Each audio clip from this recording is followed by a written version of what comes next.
एक समय की बात है। एक जंगल था जो बहुत घना और बहुत विशाल था। उस जंगल में बहुत सारे जानवर रहते थे जो एक साथ मिलकर रहते थे।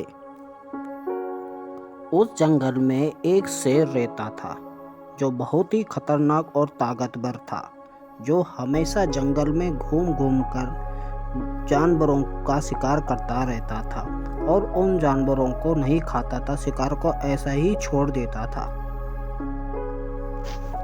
यहाँ देखकर सारे जानवर डरे हुए थे और पूरे जंगल में सनसनी फैल गई। अगर शेर इसी तरह रोज शिकार करता रहा तो एक दिन जंगल में कोई भी नहीं बचेगा और हम सबका सफाया हो जाएगा। और अगले दिन सब जानवर एक जगह पे इकट्ठा होके इस बारे में सोचने लग गए कि अब शेर को कैसे रोका जाए, आगे क्या किया जाए। अंत में उन्होंने निर्णय लिया कि हमें शेर के पास जाकर इस बारे में बात करनी पड़ेगी।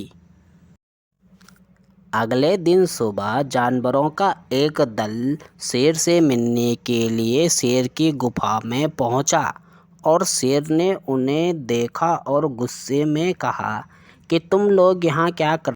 मुखिया ने डरते डरते कहा, महाराज, हम आपके पास निवेदन करने आए हैं। आप हमारे राजा हैं और आपका हम पर हक बनता है। लेकिन आप हर रोज कई जानवरों का शिकार कर डालते हैं।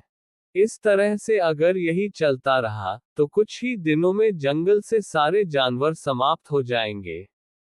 इसलिए हम आपसे विनती करते हैं कि आप शिकार पर न जाएं। हम हर रोज एक जानवर आपके खाने के लिए भेज दिया करेंगे, ताकि आपकी भूख भी शांत रहे और जंगल भी बचा रहे। यह निवेदन शेर के कानों तक पहुंचा और उसने सोचा कि यह समाधान ठीक हो सकता है, लेकिन शर्त रखी कि यदि कभी उसे खाने के लिए जानवर नहीं भेजा गया तो वह सभी जानवरों का शिकार कर डालेगा। इसके बाद हर दिन एक जानवर शेर के पास भेजा जाने लगा। कुछ दिन बाद एक दिन शेर के लिए एक छोटा सा खरगोश भेजा गया। जब शेर ने उसे देखा तो गुस्से में आकर बोला, तुम इतने छोटे से खरगोश को मेरे लिए भेजा है? खरगोश ने शेर से कहा कि रास्ते में एक दूसरा शेर मिला था जिसने शेर के खाने के खरगोशों को मार लिया था। शेर गुस्से से झूल उठा और उस शेर को तलाशने निकल पड़ा। खरगोश ने शेर को एक कुएं तक पहुंचाया और उसे अपनी परछाई देखकर कुएं में कूदने के लिए उकसाया। शेर ने समझा कि दूसरा शेर भी कुएं में है और वहीं कूदकर डूब गया।